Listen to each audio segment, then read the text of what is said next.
Last week, I pointed out that Ford's CEO, Jim Farley, drives a Chinese EV, and you can't. And it pissed a lot of you off, rightfully so. But here's the thing. There's a lot more to it than that. And to be fair, I thought in this video, we could take a deeper dive into what Ford and Jim Farley are doing to fight competition from abroad and build a great EV right here in America. So we're going to talk about that. We're also going to get to the fact that Ford and all the other automakers still want to keep Chinese competition out of America. It's not great. We will get there. Don't worry. But for now, let's talk about Ford, the universal EV platform, and what it means for you. For the listeners here who may not know, can you just make sure that you explain what the UEV project is, the Universal EV project? Sure. We said to the team, you could do anything. We just want you to engineer the most affordable, most efficient electric vehicle on the planet better than BYD. And they got to work. Ford has been quietly building something in a skunkworks in Long Beach, California. Kind of like Oppenheimer, but without all the funny hats. We really started a skunkworks team in California 4 years ago. They were basically Formula One and Tesla people. You know, my badge didn't even work in the building. They call it the Universal Electric Vehicle Platform.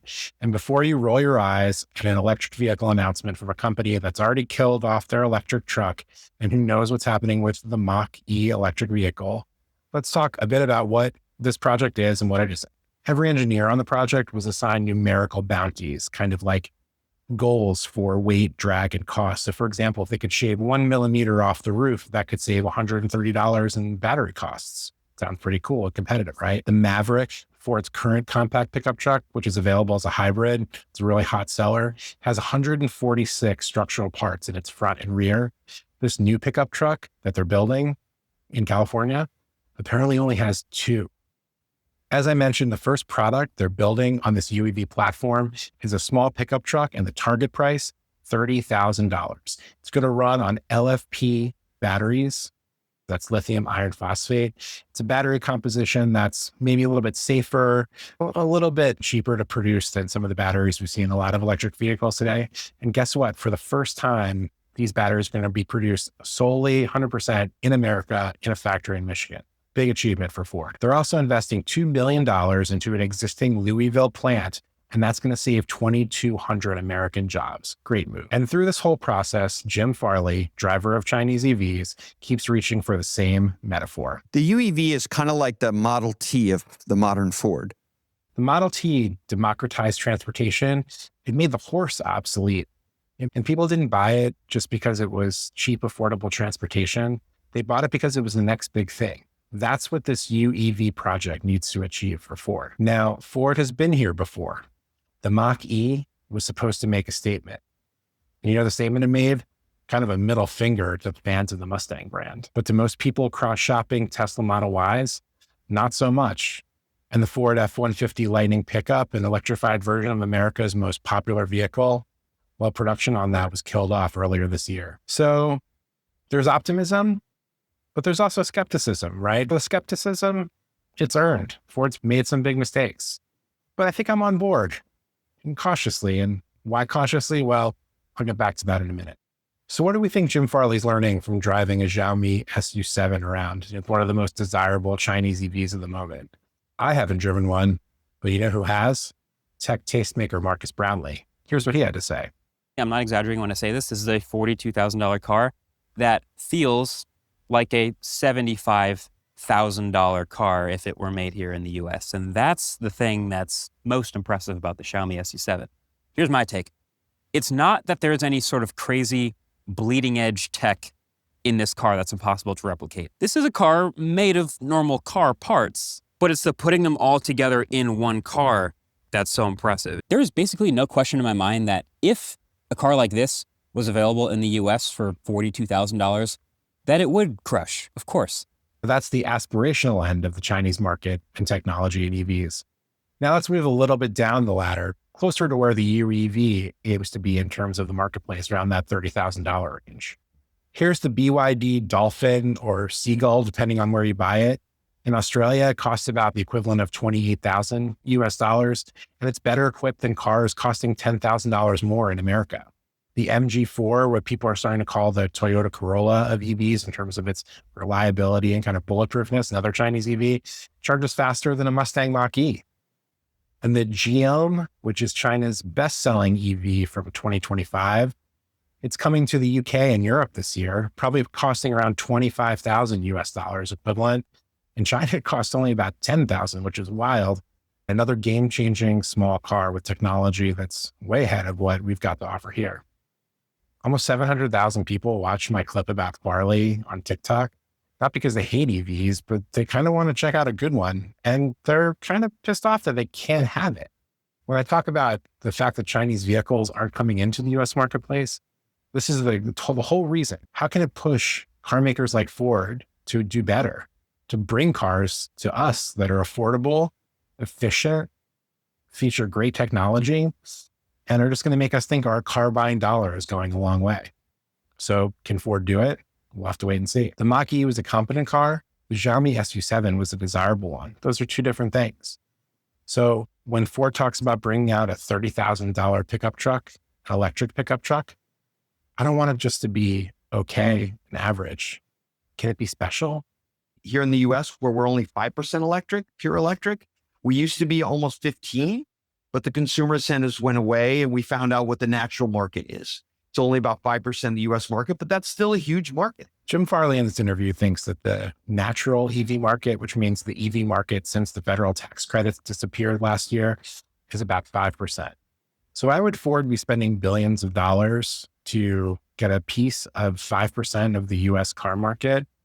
I think he's got to think it's bigger than that. And I think the evidence is there already.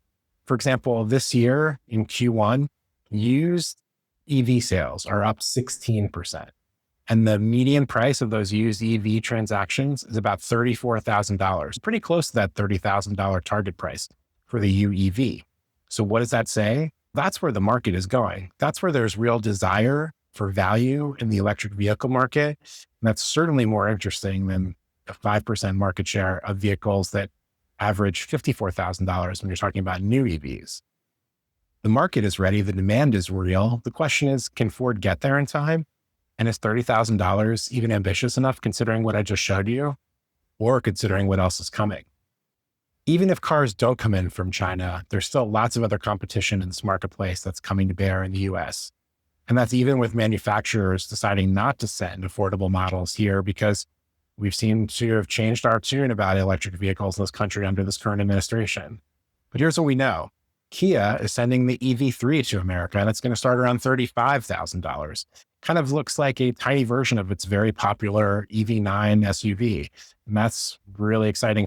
It's going to be on sale later in 2026. So well before we see anything unveiled from Ford and their skunkworks in California. Then there's Slate, which is an American startup backed by Jeff Bezos and others. They've got 150,000 reservations already for their electric truck. It looked like an insane value when the tax credit was still a thing last year. But even without that, we're looking at a small pickup truck that's going to start in the 20s somewhere, well equipped with a bigger battery, somewhere closer to $30,000 in all likelihood. That's going to be a big competitor for the UEV as well. It's going to be out before the UEV. And Slate's also calling this their Model T moment. So may the best Model T win. There are no guarantees with this project. We're doing so many new things. I can't tell you with 100% certainty that this will all go just right. It is a bet. There is risk. The automotive industry has a graveyard littered with affordable vehicles that were launched in our country with all good intentions. And they fizzled out with idle plants, laid off workers, and red ink. And that's not even taking into consideration the competition that isn't coming to America, which brings us back to the point I've been talking about all along, China. Here's something else Jim Farley said about Chinese vehicles. These vehicles should be reviewed by the Defense Department for national security. They have sensitive PI information. They have camera images of your whole life, where you drive, including a military base, an electrical substation, all sorts of stuff. And here's what else he said. They're now the largest exporter in the world. And in fact, their export capacity, their production capacity in China is so large, it could basically take care of the entire North America market So he knows exactly how good they are. He's driving one. He's benchmarking one. And because of that, he's making sure that he'll never have to compete against one. Let's call it what it is. It's not a national security policy. It's a competitive strategy. Ford gets to check out these cars, research them, base some of their development on them. And American consumers don't even get to make that choice, get to decide if that's the kind of vehicle they'd like to drive. But it's not like we're not seeing them. We can watch a Marcus Brownlee video and see a car that feels like a $75,000 car that retails for about $42,000. We can see lots of content on YouTube from the Beijing Auto Show with technology that seems like it's from the future, yet it's in cars that people in China and lots of other markets now in the world can go out and buy today. Even closer to home, people are going to Canada and Mexico and seeing Chinese cars all over the road and getting taken to their destinations in BYD Ubers. You know, Jim Farley, I want Ford to win. I really do. The first car I got to drive was a 1967 Ford Mustang. You know, I'm a fan.